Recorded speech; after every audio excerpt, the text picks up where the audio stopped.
Today we're taking a real quick look at the Apple Watch Series 8. In contrast to the Series 7 from last year, nothing has changed visually, and technically the innovations are also limited. But it could still be interesting for those who don't have an Apple Watch yet and are considering getting one, or for those who have an earlier generation Apple Watch. So I will unbox it real quick and then we are gonna take a closer look at the Apple Watch 8.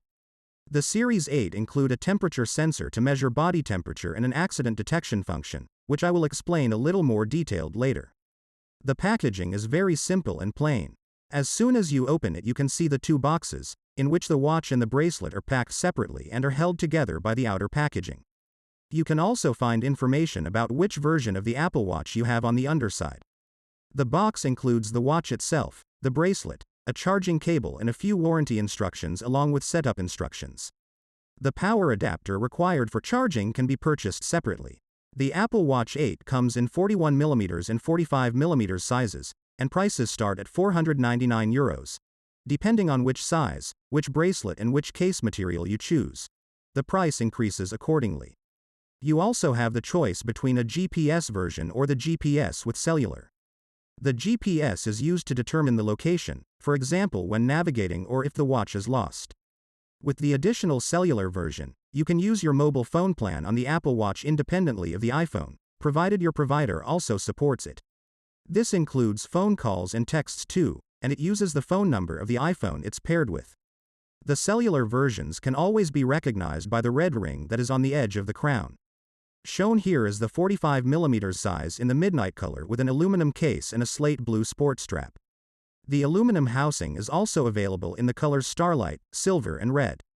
The stainless steel version is available in gold, silver and graphite. The Apple Watch is also protected against dust and water. In terms of design, it is actually exactly the same as all other Apple Watch models. The sides are rounded. You have the twist and push crown and the button right next to it. And the display edges are exactly the same as on the previous model. Unlike the Apple Watch SE where the bottom is made of a nylon composite regarding the environment, the bottom of the Series 8 is made of ceramic and sapphire glass. Maybe the environment doesn't seem to play such a big role in this case. On the other hand, you expect something of higher quality if you're willing to pay more money. And to be honest, a plastic back would probably not go together with a stainless steel model, I think. The Series 8 uses the S8 chip, but we have exactly the same CPU here as in the Series 7 from last year and even the Series 6 from the year before the 7. However, you will not notice any performance difference at all. Everything is very responsive and wonderfully smooth with the animations. The apps are starting very fast and everything else works without jerking or anything like that. Therefore, it's simply not necessary to install an even faster processor, which would consume more energy and would shorten battery life, because all the processes running in the background of the watch do not need greater requirements in terms of system performance anyway. The setup process is very simple. You'll need an iPhone to set it up, but it's very easy to do.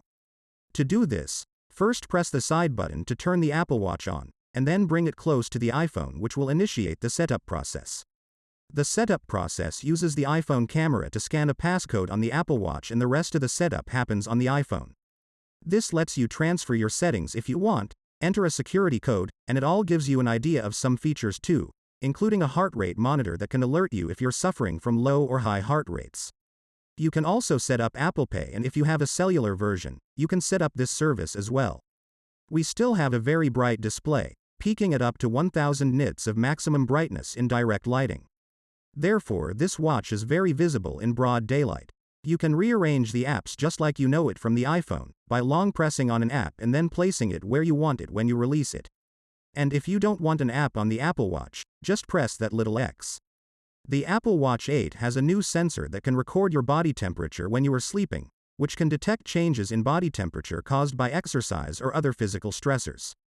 With the Sleep app you can not only keep an eye on the duration of your sleep, but also how long you are in core or deep sleep phases and whether you might have woken up in between. In short, the whole thing should then help you to get better insights that should support better sleep. This function in connection with the cycle tracking app should be particularly advantageous for women. Temperature measurement can support you during the cycle and help you to determine the time of ovulation. Women can also add factors that can influence the timing and length of your cycle, such as pregnancy. The new crash detection, which uses a high G-force accelerometer and high dynamic range gyroscope, lets the Apple Watch detect car crashes based on sudden turns, extreme slowdowns, and rollovers if you've been in an accident, and can automatically dial 911. If that's the case, which we hope never happens, the Apple Watch will automatically call emergency services within 10 seconds if you don't respond. You can also interrupt this process by confirming to the watch that you are not seriously injured, and then no emergency services will be called. But the real star of the show is WatchOS 9, whose new features are compatible up to the Series 5. It has so many new features, such as a new compass app that can now track your steps back via GPS. We have a new medication app that allows you to keep track of your medication intake and not forget it. Sleep tracking on the Series 8, of course. And a new power-saving mode that consumes significantly less battery. With a full battery charge, I personally almost always get 2 days. Okay guys, that's it from me. I hope you found this video about the new Apple Watch 8 informative, and if so, then give it a like so it gets recommended to more people, and I'll see you in the next video.